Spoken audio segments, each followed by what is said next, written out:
Dette hvad skal man pakke til vinteren i Copenhagen? Oh my gosh. Here's what to pack for Copenhagen in winter. Did I word that right? I can't tell because I'm like thinking a different language right now.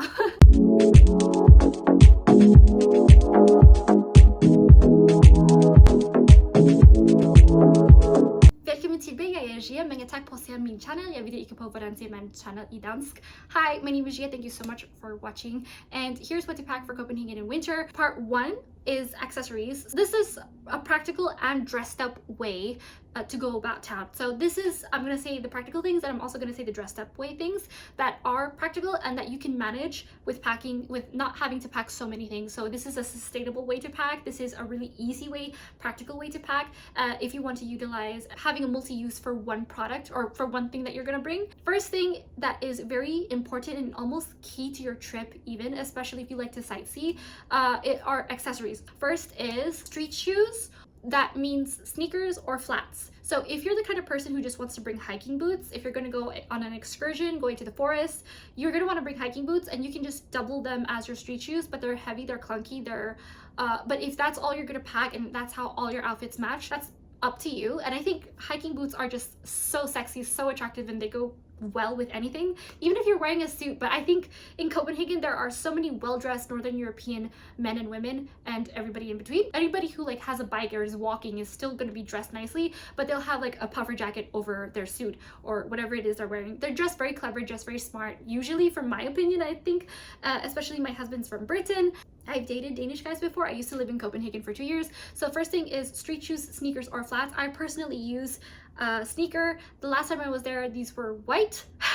So even in the harsh climate, the harsh weather, the rain and the ice, my shoes managed to stay white and clean. That's just because even if I did so much walking, I actually outdo my Danish friends, my Norwegian friends, my German friends and family that when it comes to sightseeing, I do 40,000 steps a day. I like to learn, I like to see the museums, I like to learn the history. So my feet are literally bleeding at the end of the day, so it's important to have comfy shoes. This is even with comfy shoes, my feet are bleeding. So it depends how much you like to sightsee, what you like to do, but it's a very easy way to get around with public transport when it comes to Copenhagen. So you're going to be biking, you're going to be walking, you're going to be taking the bus and the train, the metro, not necessarily driving. And a lot of their laws change all the time because there's a lot of parties that vote, and they are either pushing people to have cars and have a lower tax on gas or have a higher tax depending, and then there's also people who are pushing for the opposite and trying to close down roads and make people just take public transport. So it's imperative just to have a good pair of shoes, a good set to walk around in or even use a bike in that you know won't get too crazy scratched up. So don't bring a new pair of shoes that you need to break in.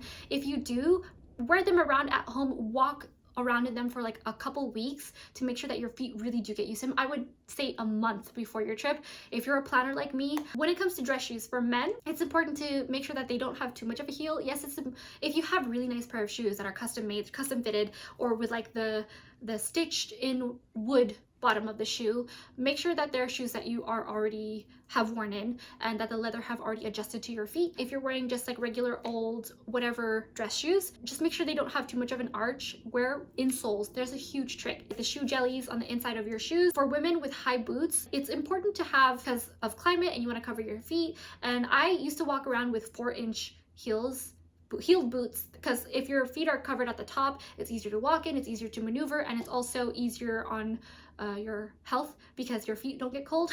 You don't feel crazy when your feet are shivering and the rest of your body is okay. If you're gonna wear boots, it's important you wear boots that are flat or that have minimal lift, minimal heel, because if you're doing a lot of walking, if you're doing a lot of public transport, your feet are gonna it's gonna hurt so much. And my calves, I wore heels that were like 2.5, 3 inches. My calves got bigger from walking around so much, and they were swollen, huge, and I had to like massage the muscle to get them back to the way they were. Rock hard from walking around. If you do have heeled boots, minimize the heel. The next thing is a bag. So there are multiple different kinds of bags that I'm going to go over, and the first thing I have to state is that get a bag that has an outside, that if you don't have a leather bag that's like a really nicely made leather bag that's structured, opt for, I guess, like the cheaper plastic. If that's what your means can afford and you're spending more on your trip, go ahead. I'm not saying go out and buy a new bag. just this is the type of bag that will last longer through your trip because the weather, the climate is going to be wet. So you don't want something that's canvas, like a summer bag. You want something that's sturdy that will last the cold. If it gets wet or if it gets dirty with water, it's like easy to clean. It's like easy to smear off, to wipe clean. You're going to want something hands-free that makes your life easier. If you have a big tote, it's going to hurt your shoulder after sightseeing so much and traveling around on foot so much. You're gonna want a little bag that just fits all the things that you need, your essentials. I want to say hands-free bag, because if I have a clutch, I will want it to have a chain, just because I'm so tired of holding it and like alternating which hand to put it in. If I'm going out to dinner, it's like going out to public transport and having to hold on the metro, and all of a sudden my hands are immediately full. If I want to whip out my phone, if I want to take out my gloves, I don't want you to have to worry about that. If you do have an evening purse, make sure it has a chain so that you can just drape it across your body or on your shoulder and it looks elegant still. I also have a secret weapon, and that's the belt bag. Some of them are in style, some of them are trendier, some of them are more longer to be timeless. And so I got this leather one from Anthropologie, and it's my favorite. It's gorgeous. It matches all my outfits. It goes on even with my elegant wear. It's easy. You can hide it underneath your puffer jacket. You can hide it underneath your jumper, your sweater. I think that is actually a genius key to getting around in Copenhagen. I also think it's easier to not get robbed. There's like no crime in Copenhagen in my experience so far. The next thing is a scarf. So a lot of people opt for a woolen scarf, like a huge thick sheep around their neck, and it's like long and big and it's thick. Too much. For me, practically speaking, I use a foulard. I think it's wiser to get like a large foulard. So when it comes to a wool scarf, the reason why I say don't get a wool scarf, unless you're like skiing, that's a different story, or going to the wilderness, I personally wouldn't, because when it comes to a wool scarf, when you have to remove it, like when you're going into like say a jazz club or a bar or a restaurant, you just want to have minimal things to worry about. You want to have less things. Like if you have to go to a museum and they have lockers, you don't want to have to worry about like putting all of your things in lockers. You can do that, yes, but like if you're walking around in places don't have lockers, then you have to carry that around with you. You have to watch it. You have to worry about much more than instead of just being free and enjoying your time there. I personally like a foulard, and they're beautiful design. It's really simple. It does keep you warm. The thing about silk and sateen and even synthetic materials is that they do generate friction. They do generate heat. They even make you sweat. So I would opt for a natural fiber material. The next is possibly a hat. This is totally optional. This is not a mandatory thing to bring on your trip, because I just say a hat because I don't know if you are balding, I don't know if your ears get cold, I don't know. I don't think you need to bring earmuffs. Just a hat is good enough. There's a couple of different kinds of hats, so like a beanie if you're going skiing, a beanie if you're just a cold person. I do not like the beanie because it looks like you have a condom on your head. So I used to wear beanies all the time and like think it was so skater and cool, but then something to also keep the rain out of your face is important. I have worn baseball caps.